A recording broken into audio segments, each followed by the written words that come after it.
Her poor girl is playing picnic in a park with empty plates. The young billionaire approaches and asks what she's doing. She answers, "My mom said that if I pretend I'm eating, it helps with the hunger." In silence, she hands him a note, and what was written leaves him in shock. It was 3:30 in the afternoon when Grant Foster decided to leave the office. He didn't say anything to anyone. He didn't need to. As the director of the chain of hotels founded by his father, no one would question his movements. He put away some papers, turned off his computer, and took the elevator down to the ground floor. The driver offered to take him, but Grant declined with a simple gesture. He wanted to walk. He needed to walk. The downtown streets were as crowded as ever, people in a hurry, cars honking, the city in its constant motion. Grant walked on autopilot, his thoughts somewhere else. That morning's meeting with the shareholders had been tense. Numbers, statistics, profit forecasts. Everything revolved around money, always money. He walked for 20 minutes until he found the entrance to an old park. It wasn't one of those modern, well-planned parks. It was a piece of forgotten nature in the middle of the city, with old trees and lawns that needed more care. Grant wasn't sure why he went in. Maybe for the tranquility, maybe for the contrast with the excessive shine of the hotels he managed. "At least here, no one expects anything from me," he murmured to himself, following a stone path. His tie was starting to bother him. Grant loosened the knot and opened the top button of his shirt. He felt suffocated, but not just because of his clothes. There was something else, an invisible weight he had been carrying for so long that he no longer noticed. Or pretended not to notice. The park was almost empty at that hour. A few elderly people played chess on concrete tables. A man walked his dog. 2 women chatted on a distant bench. Grant walked a bit further, to a quieter area, under the shade of an old oak tree. That was when he saw it. A small girl was sitting on a patched blanket spread out on the grass. The blanket was faded and had a few poorly sewn mends. The child had dark and curly hair tied back in an improvised ponytail. She wore a worn-out blue dress. In front of her were 3 shallow plates, empty, and a few plastic cups, also empty. Grant stopped, observing the scene. The girl carefully arranged the empty plates, then picked up a cup and pretended to drink something. She put the cup back on the ground, took an invisible fork, and moved it around in the empty plate as though she were eating. For some reason, Grant couldn't move on. He stood there, watching. The girl seemed alone.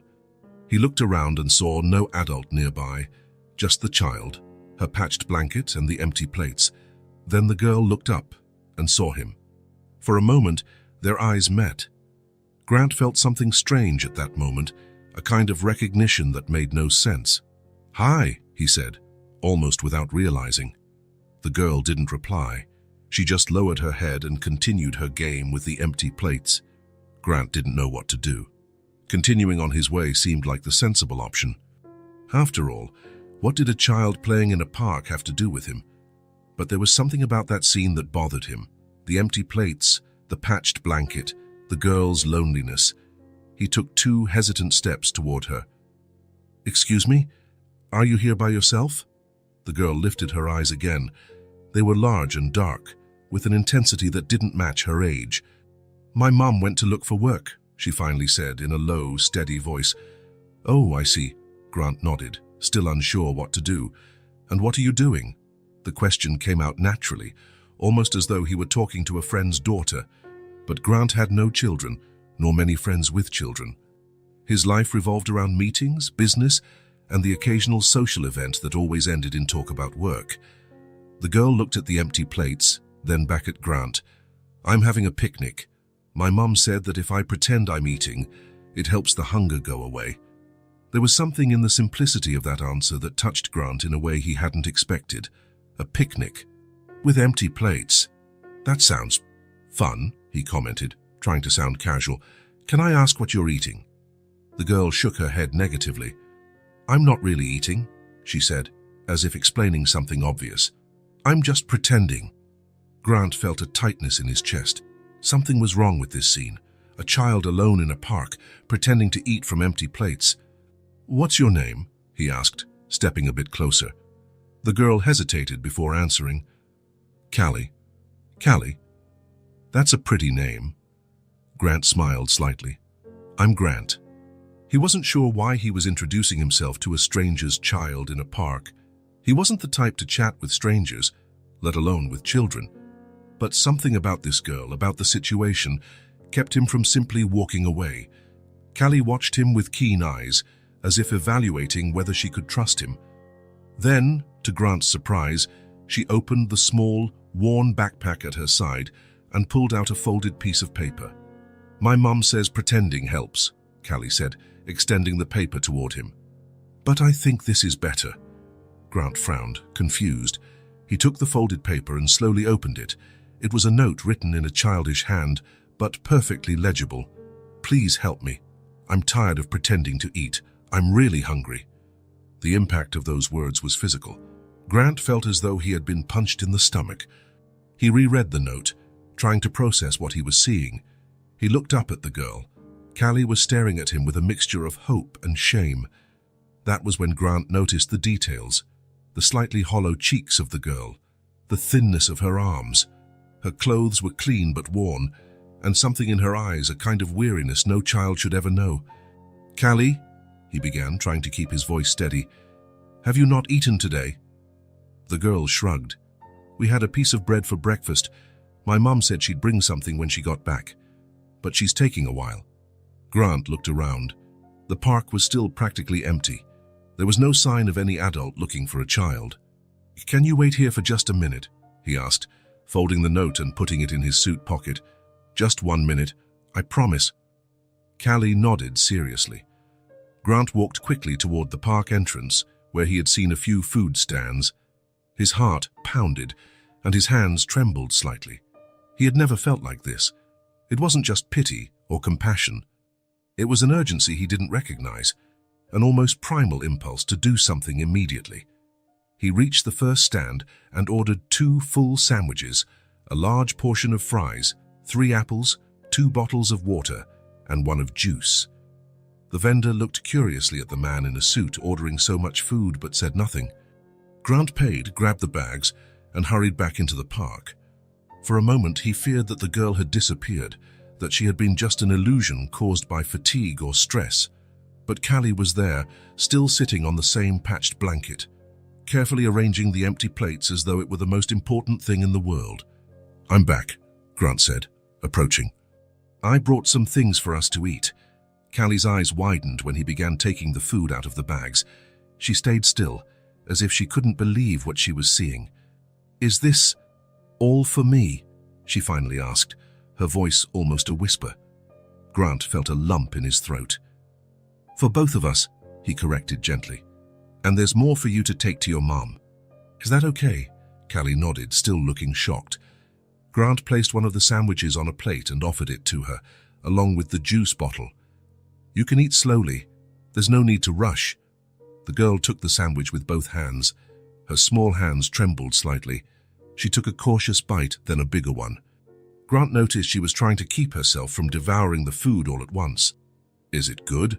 He asked, sitting at the edge of the blanket. Callie nodded, her mouth too full to reply. There was something so simple and yet so profound about that moment. A child eating a sandwich in a park. Something that should be normal, routine, but felt extraordinary under the circumstances. Grant unwrapped his own sandwich, but found he wasn't hungry. How could he be, after what he had just learned? Still, he took a few bites, not wanting Callie to feel watched or judged as she ate. My mum will like this, Callie commented after a while, pointing to the second sandwich still in the bag. She almost never eats out. Where do you live, Callie? Grant asked, trying to sound casual. The girl hesitated before answering. In a car. Now. 2 words that told an entire story. In a car. Now. It meant it hadn't always been that way, that there was a time when Callie and her mother had a real home. I see, Grant said, though he really didn't. He had never gone through anything like that. He had grown up in big houses, studied at the best schools, always had what he wanted and needed. Even when his father was difficult and distant, Grant had never lacked food or shelter. Callie finished the sandwich and started on the fries, one at a time, as if she wanted them to last longer. Her eyes looked brighter now, less dull. "Do you work near here?" she suddenly asked. Grant smiled at her directness. "Yes, I have an office downtown. I work with hotels. What do you do in the hotels?" Grant hesitated. How to explain his job to a child? How to say he spent his days in meetings, reviewing spreadsheets, worrying about occupancy rates and profit margins? "I help take care of them, so people have a good place to stay when they travel." Callie nodded, seeming satisfied with the answer. "That sounds nice, working in a hotel. My mom used to work in one." Grant felt a surge of interest. "Really? What did she do?" "She cleaned the rooms, put flowers and chocolates." Callie smiled at the memory as though it was a happy one. "Sometimes she brought me extra chocolates." Grant nodded, absorbing the information. A housekeeper, probably laid off during the pandemic or due to budget cuts. It was a common story, but it took on a different dimension when seen through Callie's eyes. "And now she's looking for a job?" "Yeah," Callie answered, taking another fry. "She goes out every day, says she'll find something, but it's hard." There was a mix of hope and resignation in the girl's voice that made Grant uncomfortable. No child should know this constant feeling of uncertainty. "Your mum sounds like a very strong person," he commented. Callie smiled. "She is. She tells me stories every night, even when she's tired, and she always says things are going to get better." Grant felt a strange warmth spread through his chest. He didn't know how to name this feeling, but it was different from anything he had experienced before. It wasn't pity, nor was it just compassion. It was something deeper, more primal, a human connection that seemed to transcend all the social and economic barriers separating their realities. "Callie, I think your mom is right. Things are going to get better." The girl shrugged, a surprisingly adult gesture for someone so young. "Maybe. She always says that." They ate in silence for a few minutes. Grant discreetly watched Callie, noticing how controlled her movements were, how she set aside part of the food without touching it, probably to save for later or to share with her mom. "So you can eat everything," he said gently. "I brought more for you to take." Callie seemed relieved by his permission. "Thank you." Such a simple word, but spoken with so much sincerity that Grant felt something break inside him, a barrier he hadn't even known existed. There, sitting on a patched blanket in a forgotten park, sharing a meal with a girl he'd just met, Grant Foster felt more real than he ever had in any business meeting or fancy restaurant dinner. "Do you come to this park often?" he asked, wanting to keep the conversation going. "When it's not raining," Callie replied, carefully opening the juice bottle. "It's safer than staying in the car alone, and there's fresh air." Grant nodded, imagining what it was like for a child to spend hours in a parked car, waiting for her mother to return from job interviews. The unfairness of it all hit him hard. "You know, Callie, I like this park too," he said, though it was the first time he'd ever been there. "Maybe I'll come back tomorrow. Will you be here?" A casual question, but loaded with enormous weight. Grant realized he wanted to help, not just today, not just with one sandwich, but truly help change the situation for this girl and her mother. Callie studied his face for a moment, as though searching for signs of deceit or falsehood. After a moment, she nodded. "I think so, if it doesn't rain." "Then maybe we'll see each other again," Grant smiled. "We could have another picnic, a real one this time." A small smile appeared on Callie's face, lighting up her eyes. "I'd like that." The sun was beginning to set. Grant checked his watch. He had spent nearly an hour with Callie. The office felt so distant now, as though it belonged to another life. "I need to go now," he said, standing up. "Your mom will probably be back soon, right?" "She always comes back before dark," Callie replied, busy tucking away the extra sandwich and fruit in her small backpack. Grant hesitated. The idea of leaving a child alone in a park bothered him, but Callie seemed used to it, and he didn't want to be there when the girl's mother returned. Not now, not without a plan to truly help. "Will you be okay?" Callie looked at him with those big eyes, so wise beyond her years. "I'll be fine, I always am." Grant nodded, swallowing hard. There was so much resilience in that child, so much strength in such a small body. "See you tomorrow then," he said, taking a few steps away. "Same time?" "Same time," Callie confirmed, returning to organize her plates, which were now no longer empty. The crumbs of bread and leftover fries were like treasures in her little collection. Grant walked away along the stone path, feeling strangely light yet carrying a new weight on his shoulders. Upon exiting the park, he took out his phone to check the time. He had spent nearly an hour with Callie, an hour that somehow felt more meaningful than all of that day's meetings. The note was still in his pocket. Grant pulled it out and reread Callie's small handwriting. "Please help me. I'm tired of pretending to eat. I'm really hungry." Something had changed, not just for Callie, who now had a full stomach, but for Grant as well. He didn't know exactly what it was, but he felt a strange warmth inside, as though a part of him that had been dormant for a long time was beginning to awaken. For the first time in years, Grant Foster felt that maybe, just maybe, there was more to life than financial statements and occupancy rates. Grant returned to the park the next day, and the next, and the one after that. For an entire week, he found a way to slip out of the office for an hour, always at the same time. He always brought something to eat. Sandwiches, fruit, juice, sometimes sweets. Callie was there each time, sitting on the same patched blanket, playing with the same empty plates. That Thursday afternoon, the sky was especially blue. Grant brought a different snack, chocolate milkshakes and fries, and watched Callie's face light up when she saw the treats. Sitting on the edge of the blanket, he observed her eating with that quiet satisfaction only children can show. "My mom used to make milkshakes sometimes," Grant said, barely realizing he was speaking out loud. Callie raised her eyes, curious. "Were they good?" "The best," Grant smiled, and suddenly he was far away. The kitchen was large, with dark wood cabinets and a marble countertop where his mom worked. Grant was 6 years old, sitting on a high stool, watching her put ice cream, milk, and chocolate into the blender. "Do you want to turn it on?" his mom asked, smiling. Grant nodded excitedly. She lifted him so he could reach the button. The blender's roar filled the kitchen, and he laughed, thrilled by the power to turn simple ingredients into something magical.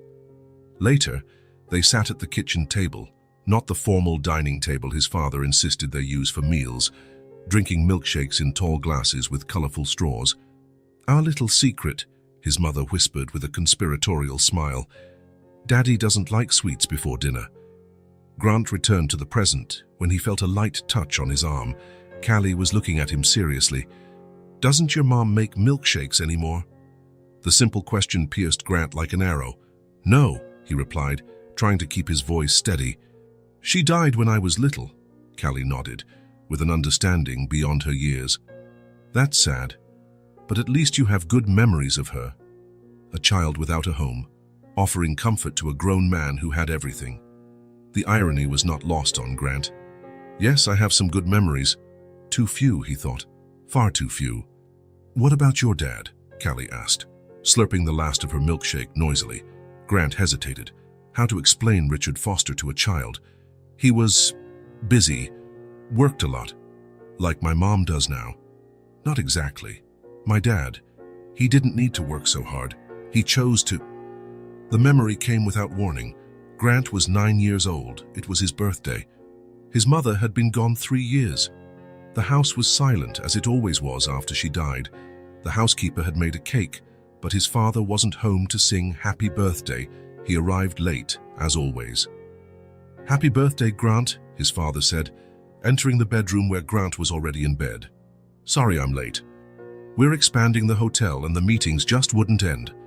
Grant didn't reply. He pretended to be asleep. His father stood in the doorway for a moment, then left, gently closing the door. He didn't even come in to give him a goodnight kiss. "Grant, are you okay?" Callie's voice brought him back to the present. "I'm fine," he smiled, hiding his emotions. "I just remembered some things. Sad things. Some, yes." Grant watched Callie wipe her hands on a napkin. Her movements were delicate, careful. Like each napkin, each fry was something precious. Another memory surfaced. Grant at 12, sitting at the dining table. Silverware, porcelain plates, crystal glasses. His father at the head of the table, him at the other end. A dinner for 2 at a table that could seat 12. "How was school today?" his father asked, cutting his steak precisely. It was fine, Grant answered, not looking up. Fine isn't an answer, Grant. Be specific. What did you learn? What did you accomplish? I got a perfect score on the math test. That was expected. You're a Foster. No congratulations, no proud smile. Just the acknowledgement that good performance was mandatory, not something to be celebrated. The rest of the dinner passed in silence, broken only by the clink of cutlery on plates and occasional instructions on etiquette. Elbows off the table, Grant. Chew with your mouth closed, Grant. Posture, Grant. A man is judged by how he presents himself. Looking at Callie now, her face smudged with milkshake without a care, Grant felt a pang of envy. Even in poverty, even living in a car, this child seemed freer than he had ever been. Do you like your job? Callie asked, grabbing another fry. The question caught Grant off guard. Why do you ask? I don't know. You never smile when you talk about it. It was true. Grant tried to remember the last time he felt genuine satisfaction at work. Maybe at the beginning, when he still believed he could make a difference, change his father's legacy, create something more human. It's complicated, he replied. I like parts of it. Which parts? Grant thought for a moment. I like when I can help people have a place to stay. A safe, comfortable place. Like a home. Yes, like a temporary home. Callie nodded thoughtfully. That sounds good. Helping people have a home, even if just for a little while. Something about the simplicity of that observation struck Grant deeply. That's what hotels should be, not just money-making machines, but places that offered comfort, safety, and human warmth. When had he lost that perspective? When had the figures in the spreadsheets become more important than the people in the rooms? The answer came quickly. When his father took full control of his upbringing after his mother died. The hotel chain will be yours one day, Grant, his father always said. You have to learn to be strong, decisive. There's no room for sentimentality in business. By 15, Grant was attending board meetings alongside his father. By 18, he was working part-time in the main hotel's administration while studying business in college. By 21, he had taken over management of one of the properties. Everything was planned, scheduled, predetermined. There was never room for questions, deviations, or real choices. Grant Foster's life was written before he even had the chance to hold it in his own hands. He looked at Callie, now playing with a little paper airplane she had made from a napkin. She flew it over the blanket, making engine sounds with her mouth. She had nothing. She lived in a car. She ate when luck allowed.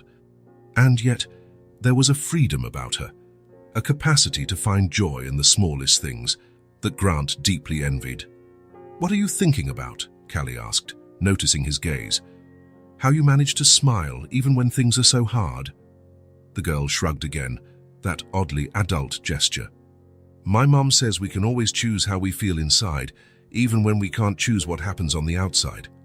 The wisdom of those words took Grant by surprise. It was exactly the opposite of what his father had always taught him. Control the outside, ignore the inside. Your mom seems very wise. She is, Callie affirmed proudly. Even when she cries in secret, she's strong. Grant felt a lump in his throat. The image of Callie's mom, a woman he had never met, crying alone so her daughter wouldn't see her despair, moved him deeply. He thought of his own father. Had he ever cried after Grant's mother died? Had he felt the same searing pain of loss? If he did, he never showed it. He just threw himself deeper into work, dragging Grant along with him. Callie went back to playing with her paper airplane. Grant watched her, lost in thought. Suddenly, she looked up and smiled at him, that pure, genuine smile that only children can give. And there, in that simple moment, sitting on a patched blanket in a forgotten park, Grant Foster felt something stir inside him, a warmth that started in his chest and spread, a sensation he couldn't recall having since his mother died. Maybe, just maybe, that little girl who had nothing was giving him the most valuable thing in the world, a chance to heal a past he had always avoided facing. And as he watched Callie play, happy with her paper airplane and a full stomach, Grant knew he would return the next day and the next. And for as many days as it took, not just for her, but for himself, days turned into weeks. Grant Foster, director of the most prestigious hotel chain in the city, now had a routine that no one in his social circle could have imagined. Every day at 3:30 in the afternoon, he left the office. He dismissed his driver, he walked to the park, and he found Callie. In the third week, his secretary began to rearrange his schedule without him having to ask, "Mr. Foster, I moved your afternoon meetings to before 3 p.m," she said, without asking questions. "I noticed you've been leaving at the same time every day." Grant just nodded, grateful for her discretion. He wouldn't know how to explain, even if he wanted to. How could he say that his favorite part of the day was sitting on a patched blanket with a child who lived in a car?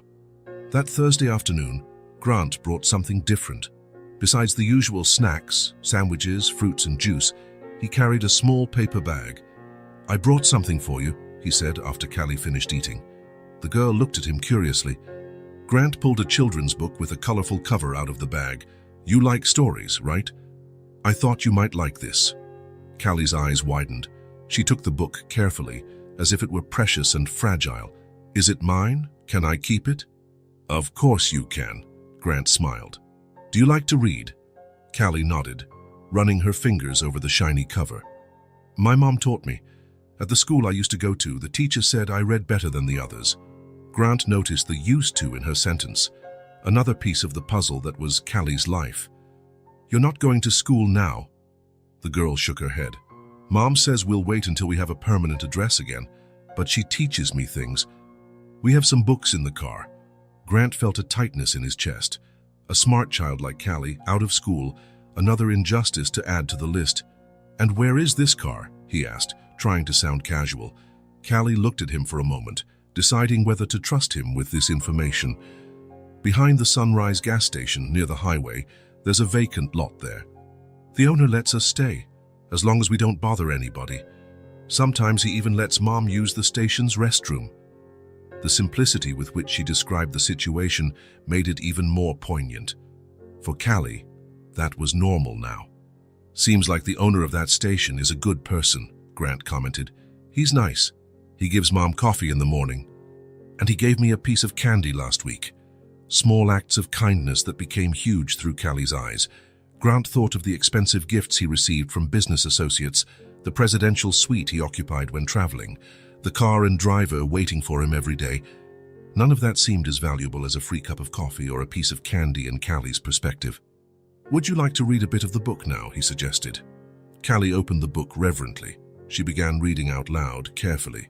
Sometimes she stumbled over a harder word, but overall she read very well for her age. Grant listened, impressed. "You read really well, Callie," she smiled, proud. "Mom says reading is important. Books can take me far away, even when we can't go anywhere." Another phrase that hit Grant like a punch to the stomach. Rachel, Callie's mom, whom he still hadn't met, seemed to be doing the impossible to shield her daughter from the harshness of their situation. In the following days, Grant continued bringing books. Callie devoured the stories. Sometimes she read to him, other times he read to her. They created a little ritual after lunch, a story, after the story, a conversation about the characters, about what Callie had learned, about what she imagined. One of those afternoons, after they finished The Secret Garden, Grant noticed it was almost dark. "I need to go, Callie. It's getting late." The girl put the book in her worn backpack, along with the extra apple and sandwich he always left for her mom. "Will you be back tomorrow?" she asked, as she always did. "I will," Grant answered, as he always did. But this time, something was different. As he helped Callie fold the blanket, Grant made a decision. "Can I walk you to your car today?" "It's getting dark." Callie looked surprised. "You want to meet my mum?" The question was direct, as hers always were. "I think so. If you don't mind." "And if she doesn't mind, of course." Callie considered it for a moment, then shrugged. "I guess it's okay. Mom always says thank you for the sandwiches. Maybe she'd like to thank you in person."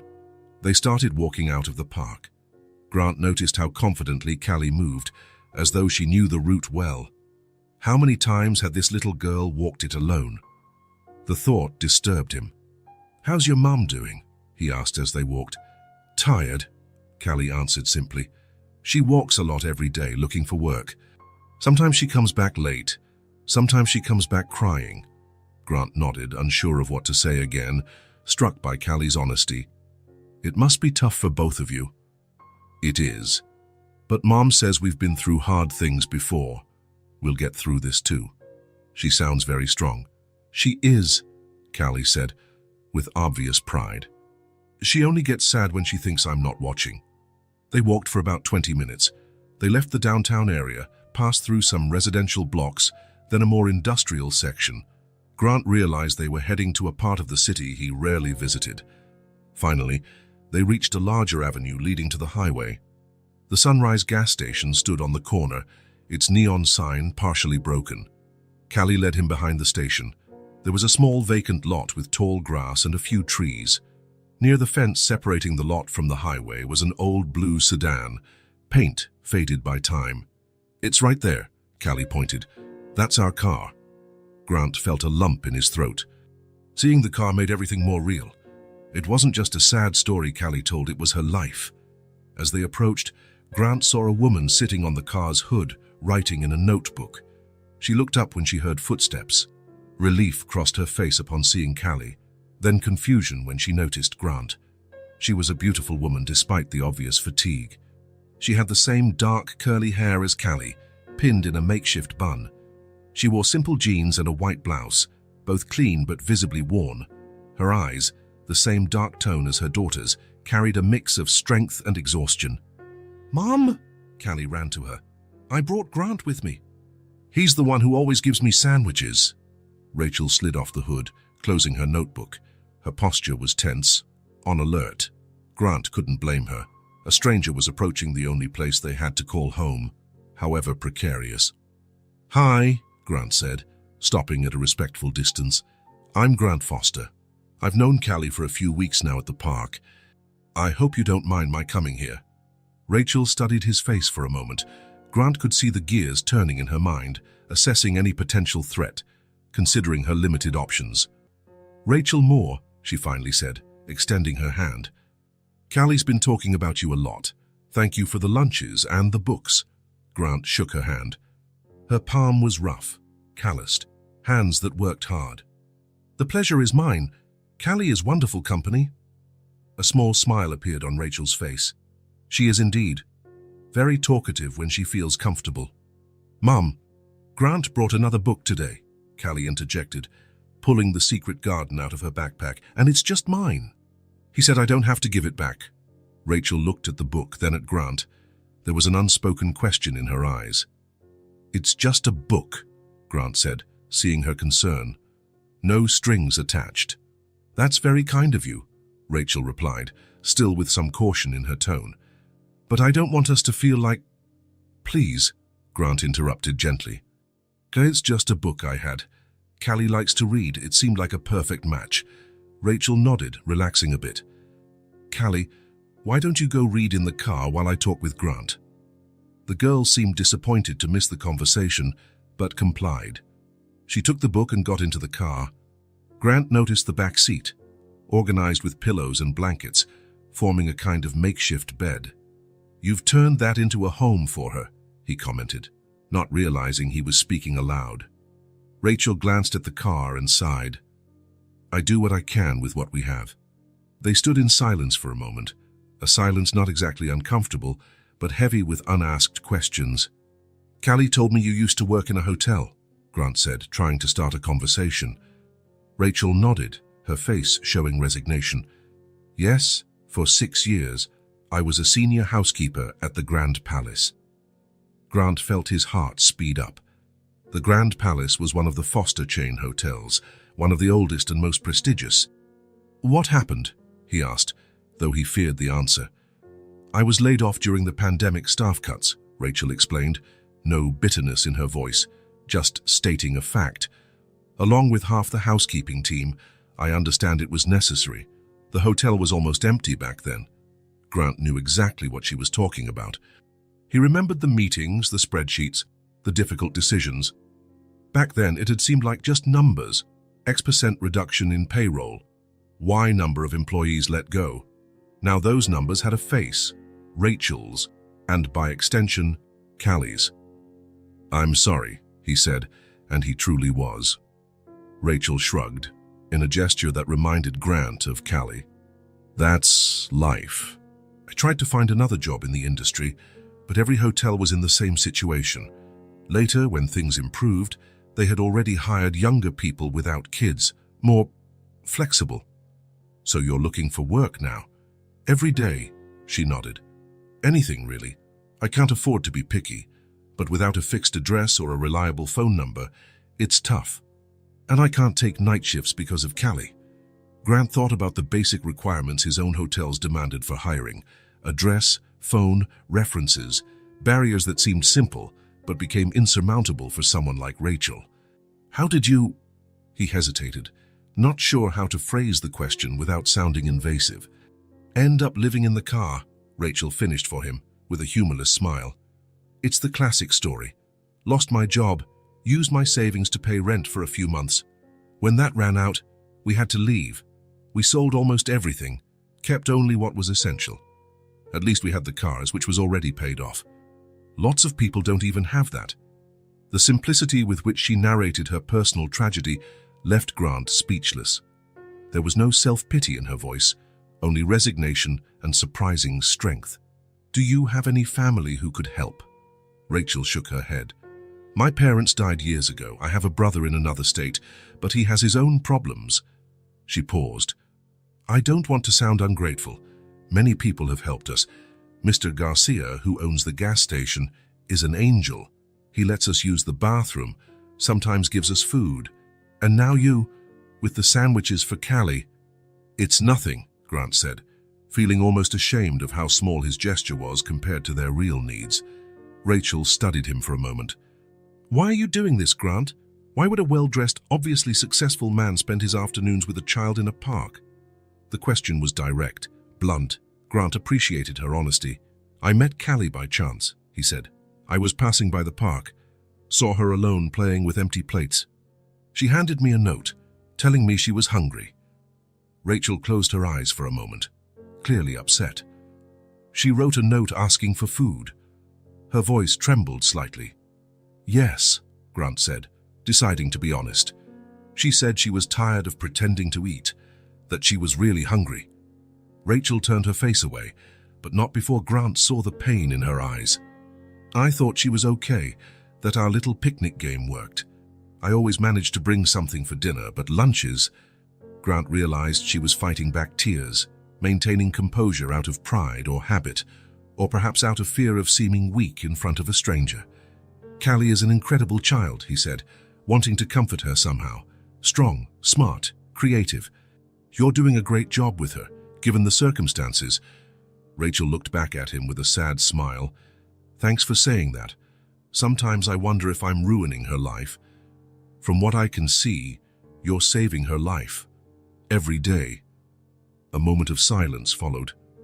In the distance, the noise of cars on the highway hummed steadily. The sun was beginning to set, casting orange tones across the vacant lot. It's getting late, Rachel remarked. I don't want to take more of your time. It was a polite dismissal. Grant understood she needed space, privacy, in the only place she had left. Sure, he replied. It was a pleasure meeting you, Rachel. Likewise. He took a few steps back, hesitating. I'll be at the park tomorrow, same time as always. If Callie wants to come, she'll love it, Rachel smiled, this time a more genuine smile. Your picnics have been the highlight of her day. Grant nodded, feeling a pang of joy at hearing that. See you tomorrow, then. See you. Grant walked away, heading back toward the city. He looked back once and saw Rachel getting into the car with Callie, the old faded sedan that was now their home. As he walked back to his downtown penthouse apartment, Grant felt something growing inside him. It wasn't just compassion or pity. It was a strong, almost urgent desire to do more, to truly help. Rachel and Callie didn't just need sandwiches and books. They needed a roof over their heads, a job, stability. They needed a chance. And maybe, just maybe, Grant Foster, the director of his father's hotel chain, could do something about it. Grant arrived at the office earlier than usual. The building was still quiet, with only a few employees around. He liked it that way. No chatter, no constant interruptions, No stairs following him because he was the founder's son. He sat at his desk and turned on his computer. His thoughts were far from the day's schedule. Since meeting Rachel the day before, he couldn't think about anything else. A former employee of the Foster hotel chain, living in a car with her daughter. The contrast was so brutal it felt physical. Grant felt a weight in his chest, a tightness that wouldn't let him breathe properly. He opened the human resources software, protected by a password only a few in the company had. As a director, Grant had full access to all hotel personnel files. He typed the name into the search field, Rachel Moore. The system took a few seconds to process. Grant tapped his fingers impatiently on the desk. When the results came up, he clicked on the only file that matched. Rachel's photo appeared on the screen. She looked younger, with different hair, smiling for the camera. The contrast with the tired woman he'd met the day before was painful. Name, Rachel Lauren Moore. Position, Senior Housekeeper, Hotel, Grand Palace Hotel, Central Unit. Date of hire, 03/15/2014. Date of separation, 05/22/2020. Reason for separation, staff reduction, code RC19. Grant kept reading. Rachel's performance evaluations were consistently positive. Dedicated employee, meets expectations, punctual, impeccable work. There were guest compliments attached, people specifically mentioning Rachel's good service in their post-stay surveys, 6 years of exemplary service. Then, with a cold line on a cost-cutting spreadsheet, it had all ended. Grant vaguely remembered that time. The pandemic had hit the hospitality sector hard, cancelled reservations, empty hotels, mounting losses. The board of directors, led by his father, decided to implement drastic cuts to weather the storm. At the time, it seemed like the right business decision. Keep the company alive, preserve what was possible, cut what was necessary. Grant had been in those meetings, reviewed those numbers, signed those documents. How many Rachel Moores were on those lists? How many Callies had been affected by decisions made in comfortable rooms by people who would never have to sleep in a car? Grant continued examining the file. He saw that after the layoffs, when the situation improved, the hotel resumed hiring, but not the same employees. The hiring policy had changed. Now they preferred temporary contracts, younger people, childless, available for flexible hours, people who could be easily replaced if another crisis arose. It was financially efficient, but humanly cruel. Grant closed the program and stared at the blank screen. The feeling in his chest had intensified. It wasn't just guilt now, it was anger. At the system, at his father, at himself. He picked up the phone and dialed. Mary, cancel my morning meetings. I have an urgent personal matter. Without waiting for an answer, he hung up, grabbed his suit jacket and left the office in quick strides. The Foster mansion was located on the outskirts of the city, in an exclusive neighborhood with tree-lined streets and properties shielded by tall walls. Grant didn't need to identify himself at the gate. The security guard already knew him. He drove up the long driveway to the main house, an imposing Mediterranean-style structure. Grant parked and sat in the car for a few minutes, steeling himself. Visits to his father were rarely pleasant. At 72, Richard Foster was still the same domineering, unyielding figure who had made Grant's childhood so difficult. Finally, he got out of the car and walked up to the door. The housekeeper answered, greeting him with a warm smile. Mr. Grant, what a nice surprise. Your father is in his study. Thanks, Martha. Is he expecting me? No, but I'm sure he'll be happy to see you. Grant doubted that, but smiled politely and walked down the familiar hallway to his father's study. He knocked and entered without waiting for a response, as he'd always done. Richard Foster was seated behind a massive mahogany desk, surrounded by books he never read and golf trophies he proudly displayed. At 72, he still had the upright posture and piercing gaze that intimidated employees and family alike. Grant, he said, lifting his eyes from the papers he was reviewing. There was no surprise or emotion in his voice, just the statement of a fact. What brings you here during work hours? Grant sat in the chair in front of the desk without being invited. I need to talk to you about something important. Richard took off his reading glasses and set them on the desk, giving Grant his full attention. It was a calculated gesture, Richard Foster knew how to make people feel important when he wanted, just as he knew how to make them feel insignificant when necessary. "I'm listening." Grant took a deep breath, organizing his thoughts. "Do you remember the staff cuts we made during the pandemic, specifically at the Grand Palace?" Richard dismissed the question with a wave of his hand. "Of course, a necessary decision that saved the company." "Why?" "I met one of the employees we laid off, Rachel Moore. Housekeeper, 6 years of service, excellent evaluations." Richard frowned, clearly not recognizing the name. "And?" The coldness of his response ignited something in Grant. "And she and her young daughter are living in a car. They lost everything. The girl doesn't go to school anymore. They barely have food." Richard leaned back in his chair, unaffected. "That's unfortunate, certainly. But what do you expect me to do? We can't be responsible for the fate of every former employee. Business decisions affect people. That's the reality of capitalism." Grant felt his blood boiling. "Business decisions? We're talking about real people, Dad. A woman who worked for us for 6 years, a child who's innocent. They're not just numbers on a spreadsheet. Sentimentality doesn't keep companies afloat, Grant. You should know that by now." Richard picked up a pen and twirled it between his fingers, an old habit when he felt annoyed. "If we start making decisions based on sad stories, we'll soon be bankrupt. Then how many more would lose their jobs?" It was the same argument as always, the one Richard used to justify every harsh measure, every unpopular step, every moment he put profit above people.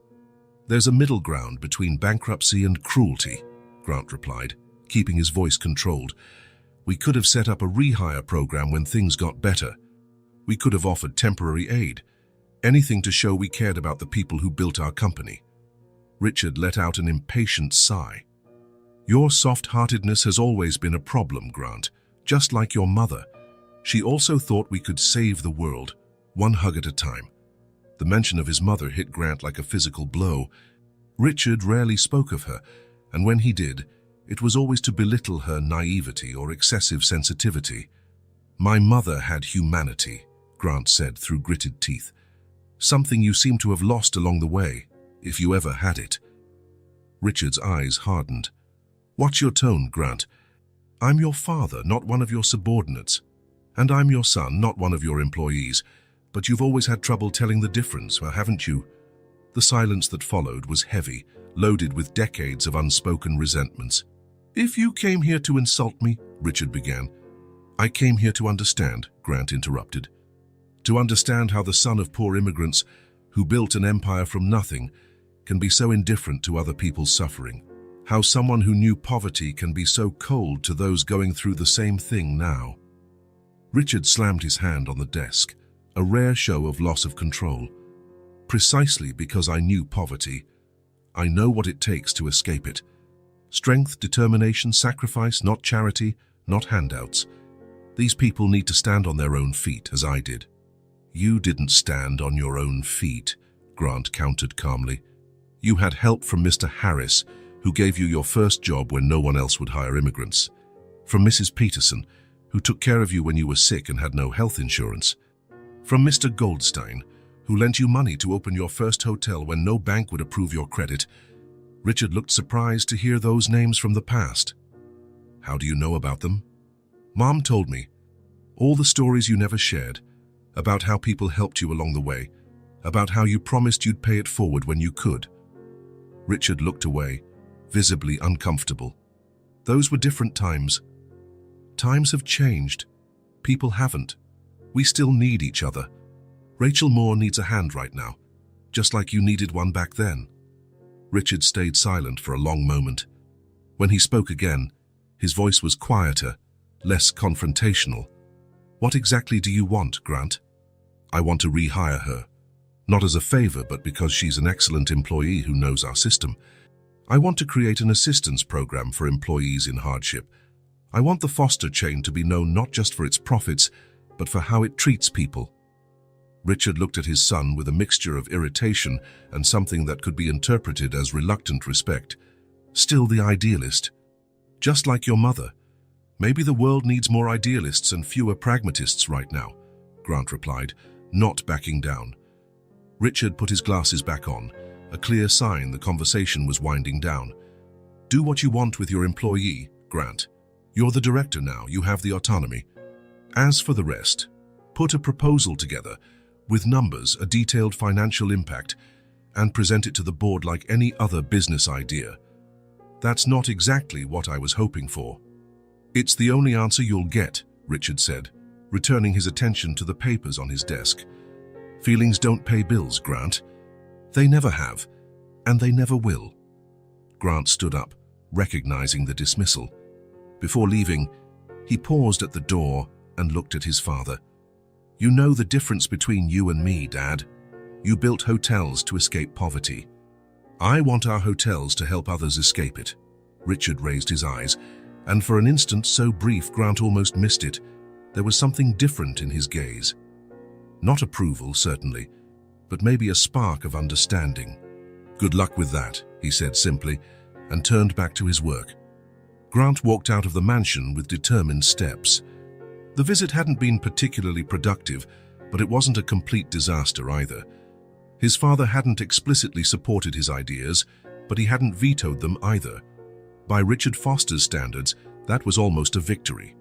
In the car, Grant adjusted the rearview mirror and saw his own reflection. For the first time in a long while, he felt he was on the right path. That he had finally found a purpose beyond simply running the family business.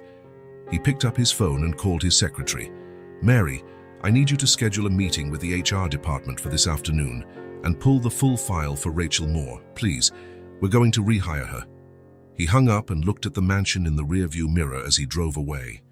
That was the house he grew up in but never truly lived in. That was the man who raised him but never truly knew him. Grant understood the challenge would be enormous.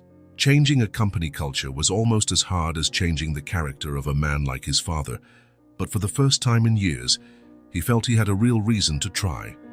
At the Grand Palace Hotel, there would be a position waiting for Rachel Moore. And in the streets of the city, in a car parked behind a gas station, a girl named Callie might finally have the chance at a different future. Grant accelerated toward the office, determined. The name on the spreadsheet now had a face, and that face would change everything. The park looked different that afternoon. The leaves on the trees were beginning to change color, announcing the arrival of fall. A gentle breeze blew, bringing a freshness that hadn't been there in previous weeks. Grant arrived at his usual time, carrying a bag of sandwiches in fruit and 2 boxed juices. He found Callie in their usual spot, sitting on the patched blanket. This time, however, Rachel was also there. Since Grant had met her, she had occasionally started coming to the park, always keeping a respectful distance while he and Callie shared lunch and stories. Grant observed Rachel for a moment before approaching Callie. She was talking with an older woman near the park benches. The older woman was holding some grocery bags, seemingly handing something to Rachel, who received them gratefully. "Hi, Callie," Grant said, sitting at the edge of the blanket. The girl looked up from the paper she was drawing on with a broken-colored pencil. Her face lit up when she saw Grant. "You came." "Of course. I always do, right?" Callie nodded, then turned her attention back to her drawing. Grant noticed she seemed different today, quieter, more reflective. "What are you drawing?" he asked, setting down the bag of food between them. "Our house," Callie replied, showing him the paper. Grant looked at the drawing. It wasn't the car where they currently lived. It was a small, simple house with windows, a door and a chimney with a spiral of smoke. There were 3 people holding hands in front of the house, a woman, a child, and a man. "Who are these people?" Grant asked softly, though he suspected the answer. "Me, Mom, and you," Callie answered, as if it were obvious. "When we have a real house." Grant felt a tightness in his chest. The simplicity with which Callie included him in her imagined future both moved and scared him. "It's a very nice drawing," he said, unsure how to respond to the idea of being in that family. "I know I don't draw very well. My old school had art classes, but now I don't have them." Callie shrugged. "I broke my blue pencil today. It was my favorite." Grant opened the bag, hoping to change the subject. "I brought tuna sandwiches today. Do you like tuna?" "I like everything you bring," Callie said simply, taking the sandwich he offered. They ate in silence for a few minutes. The sun was beginning to dip below the horizon, casting a golden light across the park. Rachel was still talking with the older woman, now looking through the contents of one of the bags. "That lady sometimes brings us care packages," Callie commented, following Grant's gaze. "She works at a church. It has rice, beans, stuff like that. Mum says it's a blessing." Grant nodded, watching Rachel interact with the woman. There was dignity in how Rachel accepted help, gratitude without humiliation. "Your mum is a strong person, Callie." The girl kept eating, but her eyes went distant, as though deep in thought. "Grant," she finally said, placing the rest of her sandwich on a napkin, "can I tell you something I've never told anyone?" There was a seriousness in her voice that made Grant put his own sandwich aside. "Of course, Callie. You can tell me anything." She looked at him, hesitant, as though deciding if she could truly trust him with what she was about to say. "My mom always says everything's going to be fine, that she'll get another job. That we're just going through a hard time, but I've seen her crying." The simplicity of the confession hit Grant hard. He kept his face neutral, not wanting to show how much those words affected him. Callie lowered her head and continued, "Sometimes she waits until I'm asleep, but I hear her. She cries quietly.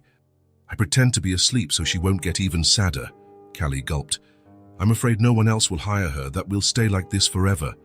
Grant looked again at Rachel in the distance, still talking to the church volunteer. He pictured her crying alone in the car, trying to muffle the sound so Callie wouldn't hear. The thought felt like a punch to the gut. "Do you think I should tell her I know?" Callie asked, her voice small and uncertain. "Maybe she'll stop crying if she knows I don't believe that everything will be fine." Grant felt a knot in his throat.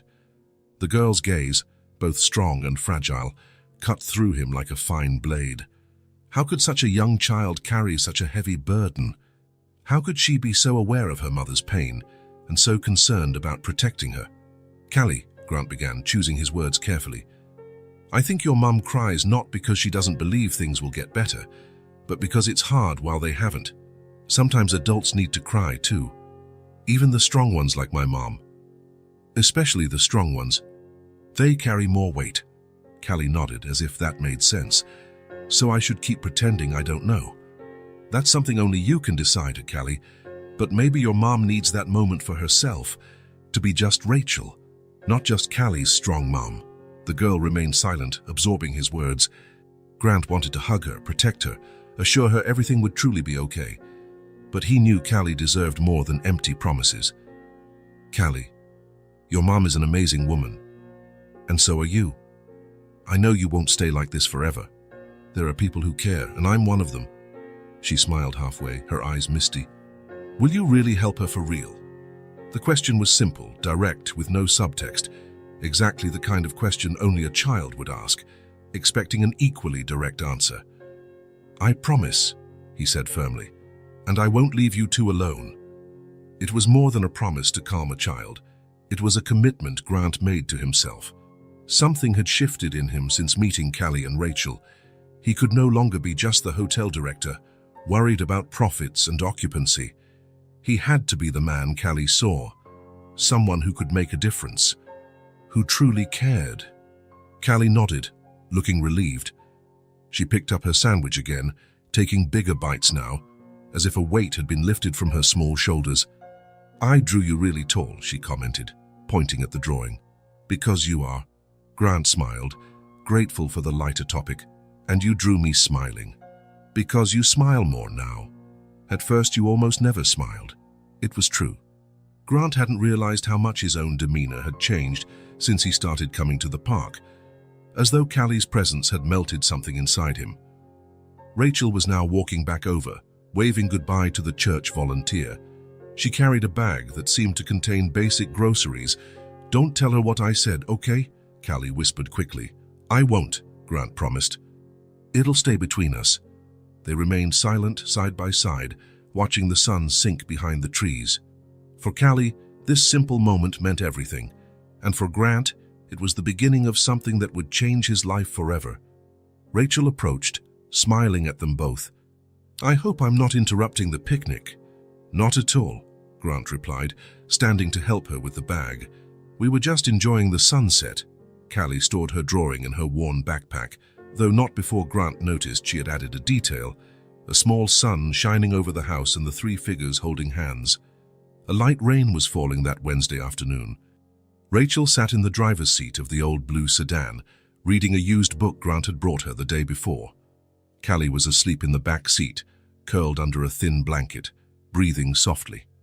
2 weeks had passed since Grant had entered their lives, and small changes were already visible. Callie's backpack now held children's books.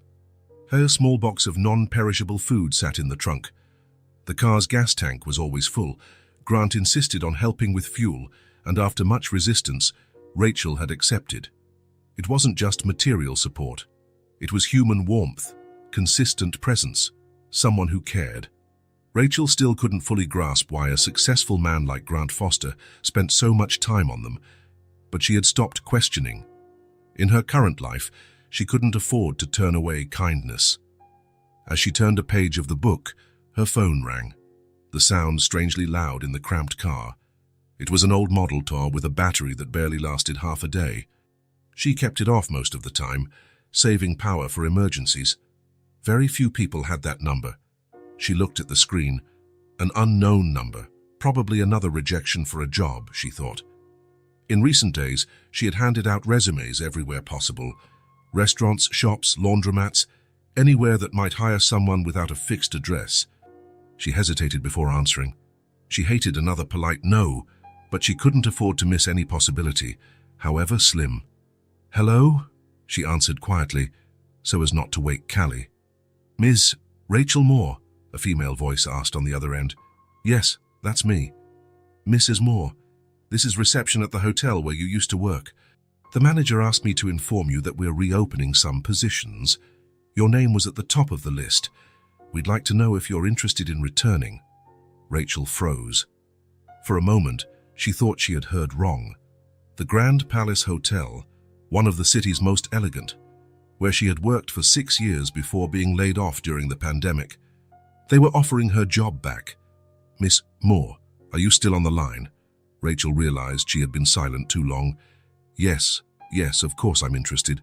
Thank you so much. I don't even know what to say." Her hands trembled as she held the phone. She felt a knot in her throat, a mix of relief and disbelief. "Great," the voice continued. "Could you come in tomorrow at 9 a.m. to finalize the details? Just ask for Mr. Roberts at reception." "I'll be there," Rachel confirmed, her voice still trembling. "Thank you for the opportunity." "See you tomorrow then." The call ended, and Rachel stared at the phone in her hand as though it might disappear at any moment. A job. Her old job. After more than a year living on the brink, surviving on odd jobs and charity, there was finally a light at the end of the tunnel. A small movement in the back seat caught her attention. Callie was waking up, rubbing sleepy eyes. "Who was it, Mum?" she asked in a hoarse, just-awake voice. Rachel turned to her daughter, unable to contain the smile spreading across her face. "It was the hotel, honey. They want me to come back." Callie's eyes went wide, confusion first, then realization. Really? They actually called? There was so much hope in her voice, but also a carefulness, as if she were afraid to believe too much and be disappointed. Rachel knew that feeling well. It mirrored her own heart at that moment. Rachel held out her arms, and Callie clambered into the front seat, bridging the gap between them with a child's nimble ease. "We're gonna get out of this. I promise," Rachel whispered, holding her daughter close, feeling the warmth of her small body.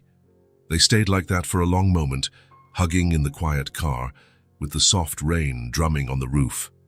It was a perfect moment, one Rachel knew she'd hold on to forever, no matter what happened next. "Can we tell Grant?" Callie asked, still in her mother's embrace. Rachel smiled. Of course, Callie's first thought was to share the news with Grant. In the past weeks, he had become a steady presence in their lives, especially for Callie. "Sure. We'll see him at the park tomorrow, like always."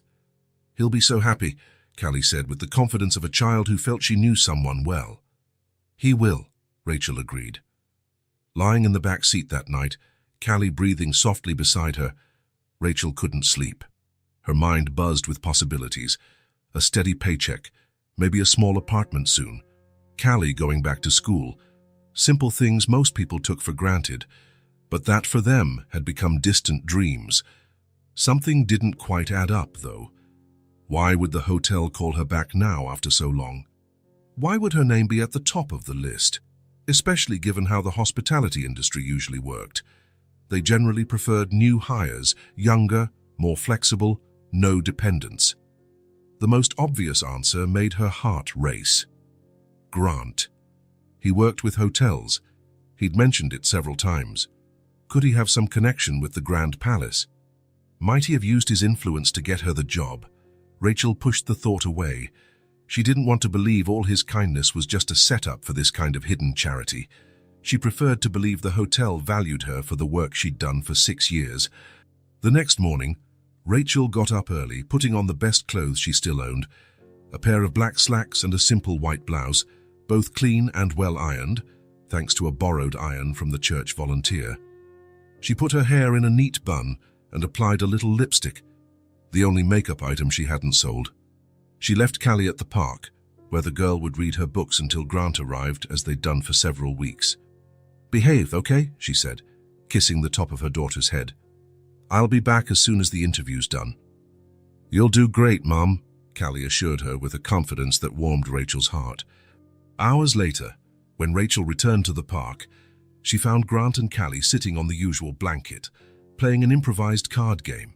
When they saw her, both looked up simultaneously. "Mom, how was it?" Callie asked, jumping to her feet. Rachel couldn't hide her smile. "I got it. I start on Monday."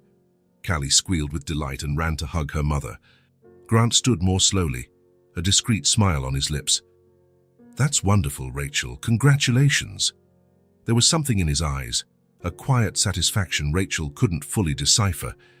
It was almost as if he already knew this would happen. "Thank you," she said, studying his face. It was a surprise when they called. Apparently they're rehiring some former staff. "They said my name was at the top of the list." Grant nodded, his expression showing only happiness for her news. "Makes sense. Smart companies value experienced, dedicated employees." "Grant, did you have something to do with this?" Rachel asked directly, unable to keep the doubt at bay. He seemed momentarily taken aback, then shook his head slightly. "All the credit is yours, Rachel. It always was." Rachel wasn't entirely convinced, but decided not to press. For now, she just wanted to savor the moment, the sense of relief and hope she hadn't felt in so long. "We have to celebrate," Callie exclaimed, bouncing around them. "Let's have a special picnic." Grant smiled. "That's a great idea. How about tomorrow? I'll bring something special." As Callie chatted excitedly about what she wanted for their celebration picnic, Rachel watched Grant. There was something different about him, a serenity, a profound sense of satisfaction that went beyond mere pleasure at good news. For him, Rachel now realized, it was important that she be chosen for what she'd always been: dedicated, capable, indispensable, not as a charity case, not as a personal favor, but for her own worth. And in that moment, no matter what role he might have played in the unexpected call, Rachel felt a gratitude that words could barely express. Rachel accepted the job. Despite the revelation about Grant, despite the feeling of betrayal, she couldn't afford to say no, not when Callie needed stability, not when the alternative was staying in a car. Her first days back at the Grand Palace were a mix of familiarity and strangeness. The crisp uniform, the elegant hallways, the routine of checking rooms, changing linens, restocking amenities. Her muscles remembered every motion as if she'd never left. It was like fitting back into a place her body hadn't forgotten. Her co-workers received her with subdued warmth. Some faces were new, but many were familiar. People she had worked alongside for years. Nobody mentioned the car, the precarious situation, the time she'd spent on the streets. It was as if that hard period was just an interval, a chapter everyone preferred to skip. But something was different. The looks, the whispers, the conversations that ended when she approached. Rachel knew exactly what they were thinking. Why her? Why, among all the former employees, had Rachel Moore been chosen to return? The answer lay in the name everyone avoided saying around her, Grant Foster. Rachel deliberately avoided him. She'd learned to spot the signs of his presence at the hotel, murmurs among the managers, a subtle tension in the air, everyone on their best behavior. When she sensed those signs, she found tasks on other floors in different departments, anywhere she could avoid running into him. She wasn't ready. The revelation was too fresh. The feeling of having been observed, studied, without her knowledge still stung like an open wound. She needed time, space to organize her thoughts. On the fourth day, she received her first early paycheck. Policy for rehires, the manager said. Rachel knew there was no such policy. It was Grant, again, trying to help without appearing intrusive. Part of her wanted to refuse, to maintain her pride. But the practical side, the mother who needed to care for her daughter, accepted without protest. With that money, she rented a small room in the back of an elderly lady's house. It wasn't much, just a simple space with a double bed, a tiny bathroom, and a small cooking area with a 2-burner stove. But it had solid walls, a leak-free roof, and a door that locked. After months in the car, it felt like a palace. When she took Callie to see the place, the girl ran through the cramped space in pure delight. "We have a house," she shouted, jumping on the bed. "A real house." That night, lying on an actual bed under a safe roof, Rachel allowed herself, for the first time in a while, to cry softly. They weren't tears of sadness, but of relief, gratitude, and confusion. How was she supposed to handle the fact that all of this, her job, her home, renewed security, came from a man she thought she knew, who had hidden such a crucial part of who he was? The days at the hotel followed a steady routine. Rachel worked with the same excellence she always had. Her supervisors praised her performance as though she had never left. But she felt the stares, the unasked questions about her connection to the young director. Almost 2 weeks went by without her seeing Grant. She heard occasional comments that he was traveling, in important meetings, handling the chain's expansion. A part of her wondered if he was avoiding the hotel on purpose, giving her the space she'd requested. Callie, however, asked about him constantly. "When are we going to see Grant again?" she asked often. "I miss our picnics." Rachel deflected, made excuses, said he was busy, but the truth was that she missed him too, missed the easy conversations, the way he made Callie laugh, the sense of not being utterly alone in her struggle. One Sunday afternoon, her day off, Callie became restless in the small room. "Can we go to the park?" she asked, peering out the narrow window. "That park, our park." Rachel hesitated. The park meant memories, meant the possibility of running into Grant. "I'm not sure, Callie. We could go somewhere else. There's a little playground nearby, but I want to go to our park," Callie insisted with that determination that sometimes surprised Rachel. "We haven't been there in ages." Rachel sighed. She couldn't avoid the park forever, just as she couldn't avoid Grant. Maybe it was time to face whatever needed facing. "Okay," she finally conceded. "We can go, but just for a bit." The park was crowded that Sunday. Families on the grass, children running, couples strolling. It was a snapshot of normalcy Rachel had lost for so long. Callie pulled her by the hand, eager to reach the spot where they used to meet Grant, and then there he was, sitting on the same bench as always, a book open on his lap, apparently absorbed in reading. He wore simple clothes, jeans and a t-shirt, nothing that revealed his true position. He looked more like the Grant from the park than the director of a hotel. Before Rachel could react, Callie let go of her hand and ran ahead. "Grant," she called, waving excitedly. He looked up, surprised. His face lit up at the sight of Callie, but his eyes quickly shifted to Rachel's, uncertainty clouding his expression. He closed the book and stood, unsure whether to move forward or stay put. Callie reached him first, throwing her arms around his legs with childlike enthusiasm. Grant smiled, returning the hug, but his gaze remained on Rachel, who approached slowly. "Rachel, it's good to see you," he said, his voice controlled, each word measured. She looked at him seriously, not backing down. "I'm still trying to understand. Everything was so hidden. You had your reason, I know, but I needed trust. And you took that from me. There was no accusation in her voice, just a painful truth. Grant lowered his gaze, accepting the reproach without defense. I made a mistake, not because I wanted to deceive you, but because I was afraid it would look like I was just doing charity, that I didn't see your true worth. I wanted you to have the chance without knowing it came from me. Sensing the tension between the adults, Callie stepped aside to play with some fallen leaves on the grass. Rachel watched her for a moment, seeing how her daughter laughed at something so simple, how she found joy where many would find none. It was a lesson Rachel realized she needed to learn again. She likes you, a lot, and I know you care about us. It was a hard admission, but true. Despite her hurt, Rachel knew Grant's care was genuine. The stories of his own childhood, the way he treated Callie, the respect he had always shown her, even at her lowest. None of that could be faked by someone with ulterior motives. Grant took a small step forward, closing the distance between them. Give me a chance to show you that all this, the hotel, the care, what we've built, was real. Rachel glanced again at Callie, who was now stacking leaves, fully absorbed in her game. She thought about how the girl asked about Grant every day, how her face lit up when she talked about him, how he had become an important, positive presence in their difficult life. Would it be fair to deny her daughter that because of her own wounded pride? Rachel hesitated for a few more seconds. Then she gave a simple nod. All right, but let's do it the right way. No secrets. The relief on Grant's face was evident, as though a huge weight had been lifted from his shoulders. No secrets, he promised with a gentle smile.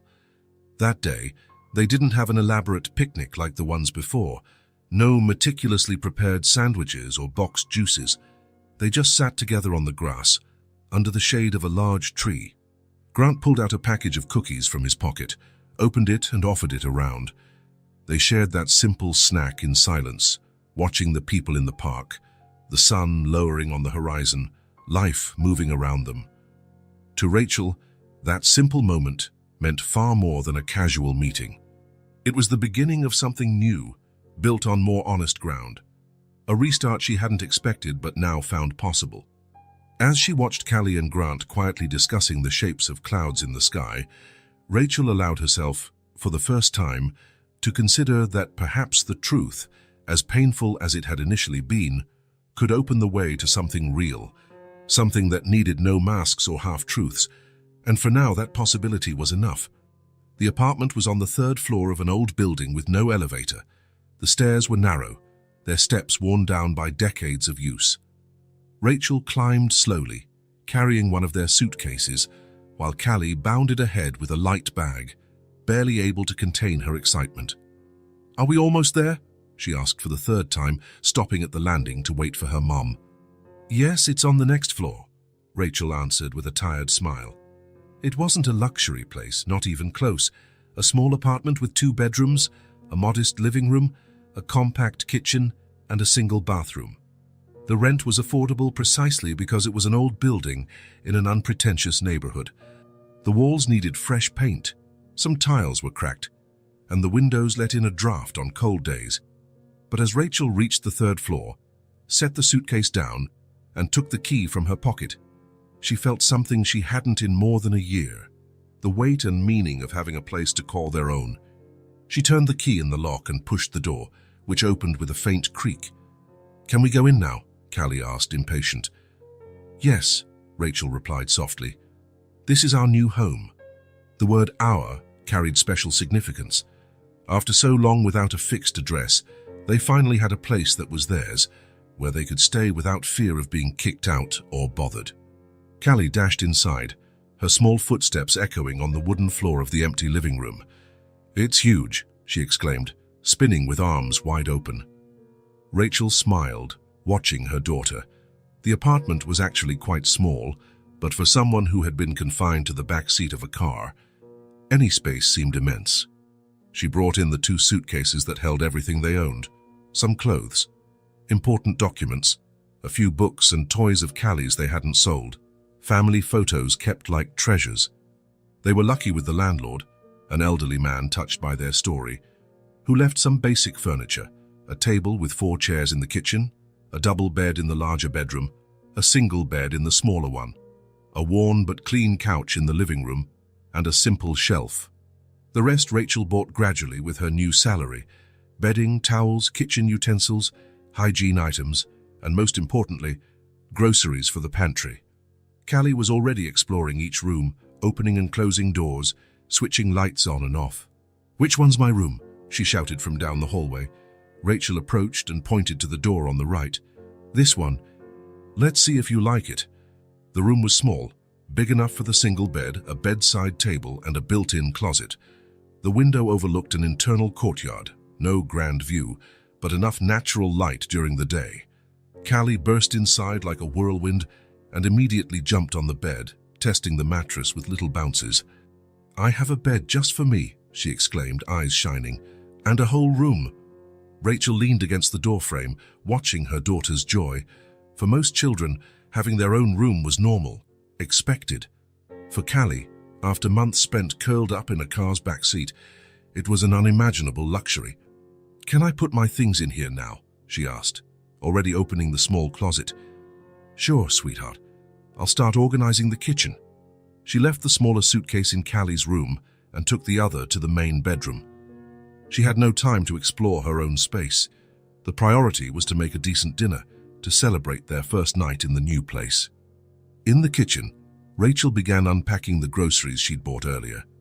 It wasn't much, but it felt like a treasure once out of reach. Rice, beans, cooking oil, salt, and other basics.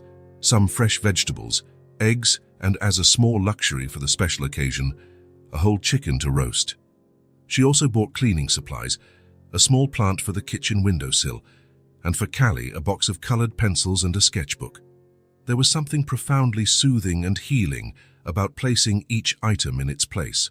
Plates and cups in cabinets, utensils in drawers, food in the pantry, ordinary routines that symbolized the return to normal life, stability, dignity.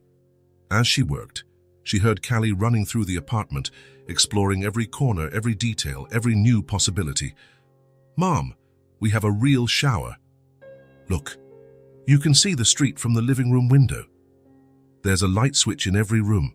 Rachel smiled at her daughter's discoveries. Simple, basic things turned into marvels by someone who hadn't had them for so long. When she finished in the kitchen, Rachel started preparing dinner. She cleaned the chicken, seasoned it with garlic, onion, lemon, and herbs. She washed the rice, set the beans to cook, and cut vegetables for a salad. Familiar motions she hadn't done in so long, since she lost her old apartment and everything else. In the car, meals were always makeshift. Cold food, snacks if they had money, or donated meals. The luxury of making a complete hot dinner in a real kitchen felt almost surreal. The aroma of cooking filled the apartment. Rachel opened the windows to let in the evening breeze. It was autumn, and the trees on the street displayed leaves of gold and red. Callie came back into the kitchen holding one of the books Grant had given her. "Can I stay here while you cook?" she asked, pulling out a chair. "Of course you can." The girl settled at the table and opened the book. Though she wasn't really reading, her eyes wandered around the room, taking in every detail as if committing the scene to memory, being at home. "We have a table," she exclaimed suddenly, as though just noticing. "And a real bed!" Rachel laughed. "Yes, we have a table and beds and a couch and so on. And walls, real walls, not the ones in the car." The girl got up and touched the kitchen wall, running her fingers over the slightly rough surface, feeling its solidity. Rachel felt a knot in her throat. Callie's happiness over such basic things was both beautiful and heartbreaking. No child should be amazed by having walls around them, a roof overhead. Those should be guaranteed, not luxuries. But there was no bitterness in that moment, only gratitude for having survived, for staying together, for finding their way back to stability.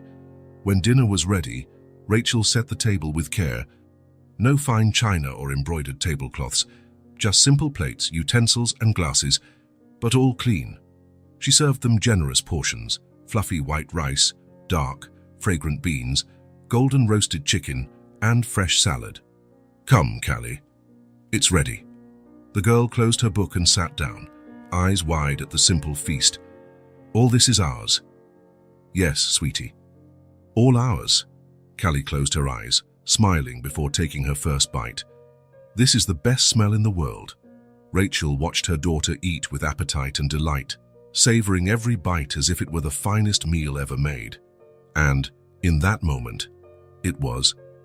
The taste didn't just come from the ingredients, it came from freedom, safety, the feeling of finally being home.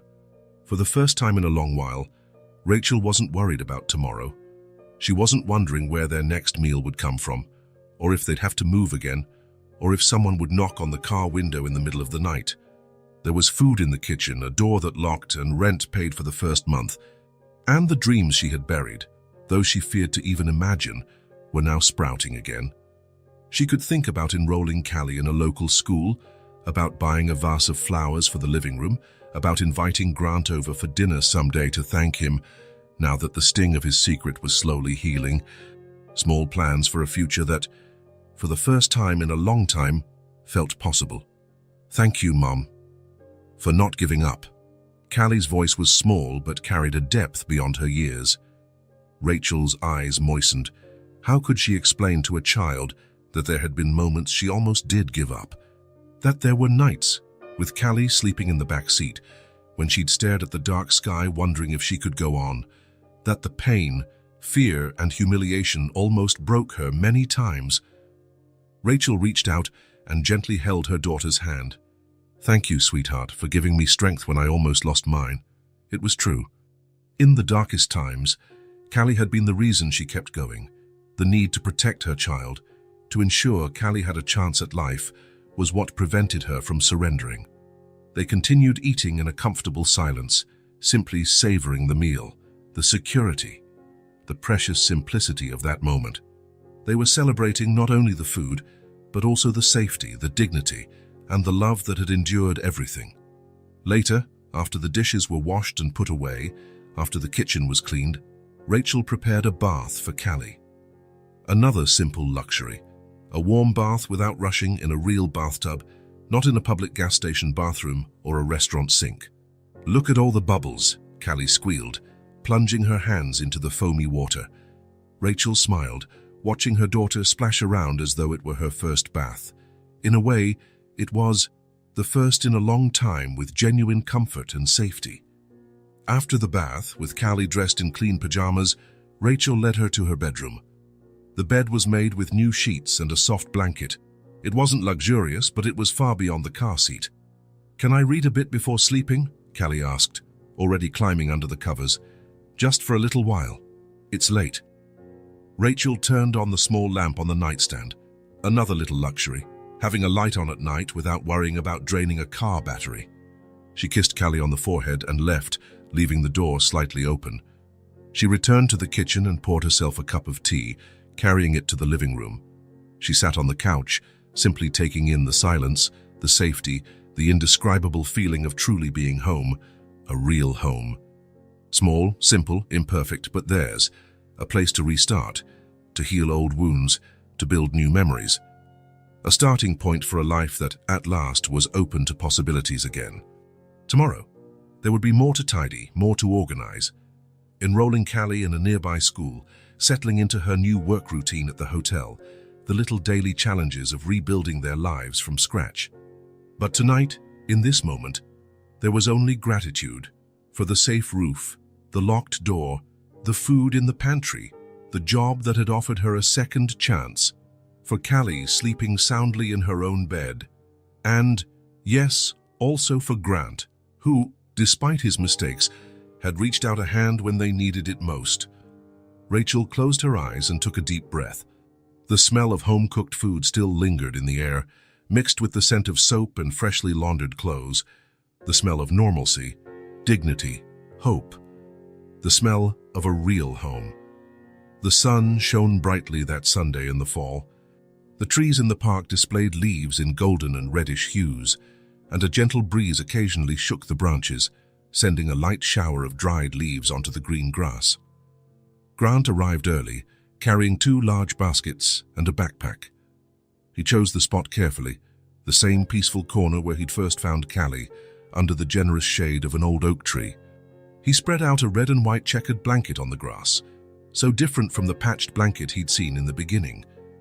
Methodically, he began arranging what he had brought. He took from the baskets plastic containers of salads, various sandwiches wrapped in parchment paper, fresh sliced fruit, still warm artisan bread, homemade cakes, assorted cheeses. From the backpack, he pulled out thermoses of coffee, natural juices, and fresh water. Lastly, he placed a small vase of wildflowers in the center of the blanket. He looked at the end result and smiled, satisfied. It was more than just food. It was a celebration, a symbol of everything that had changed in their lives over the past few months. As he finished the final details, he saw Rachel and Callie walking down the stone path. The difference in them was evident, even from a distance. Rachel walked with her head held high, no longer weighed down by that invisible burden. She wore a simple but lovely dress, her hair tied with a colorful scarf. Callie bounded at her side, wearing denim overalls and new sneakers, her small backpack on her shoulders. When they spotted the picnic already laid out, both slowed in surprise. Callie recovered first, running the last few yards in excitement. "Wow, it's a feast!" she exclaimed, stopping at the edge of the blanket, eyes wide at the abundance. Grant laughed, delighted by her reaction. "I thought it would be nice for us to celebrate." "Celebrate what?" Callie asked, already kneeling on the blanket to examine each item in curiosity. "Everything," Grant replied simply. "Your new apartment, you going back to school, your mom's job, everything." Rachel approached more slowly, visibly touched but maintaining her characteristic reserve. She gave Grant a warm, genuine smile. "You didn't have to do all this." "I wanted to," he said, gesturing for her to sit. "I figured it was time we do this the right way." Rachel settled beside him, taking in the bounty of food. It was impossible not to remember that very first time Grant saw Callie, a hungry child, pretending to eat from empty plates. Grant poured each of them a cup of juice. "This is carrot orange," he said, handing a cup to Callie, "and grape for you, Rachel. I made it this morning." "You made all this?" Rachel asked in surprise. "Well, not everything. The bread is from the bakery down the street, and the cheeses are from a specialty shop. But the rest, yes, I found out I like cooking." He shrugged, almost shyly. "Something else I learned from you two." Conversation flowed naturally as they ate. No tension, no secrets, no fears. Just three people sharing a meal beneath the autumn sun. Callie chatted excitedly about her new school, which she had started 2 weeks ago. "My teacher says I'm good at math, and there's a huge library with more books than I can read." Rachel talked about her little victories at work, a promotion to floor supervisor, recognition for her dedication, plans to do a hotel management course in the evenings. "The manager said I can advance if I keep it up. Maybe even work in administration one day." Grant listened more than he spoke, content just to be there, watching the transformation in the two lives that had touched his own so deeply. From time to time, he glanced at the exact spot where Callie had sat that first day, with her empty plates and a desperate note. Life sometimes changed in an instant, with seemingly small decisions. If he had chosen a different route that day, or ignored a lonely child in the park like so many probably had. "What are you thinking?" Rachel asked, noticing his distant gaze. "About how small decisions can change everything," he answered honestly. She nodded, understanding without needing further explanation. After the meal, Callie, bursting with energy, spotted some butterflies near a flower bed and ran off to observe them. Rachel and Grant remained seated side by side, comfortable in the silence. Grant was the one to break it, his voice serene. "You know, this place has taught me a lot. When I first met you two, I thought I was helping, but I was the one who got saved. The truth is, I needed to remember what really matters. I never had my father's affection. He was always cold, distant. My mom died when I was a boy. Since then, it's just been work, expectations, silence. I grew up believing being alone was normal." He paused, watching Callie chase the butterflies, laughing when they flitted from her reach. Then he turned back to Rachel. "But now I know what it's like to have a family, to have people to share meals, quiet moments, life with. You taught me that." and I'm grateful for every day with you. Rachel, moved by his sincerity, placed her hand briefly on his, a gesture of contained but profound tenderness. Sometimes life flips us upside down so we can see where the right side is.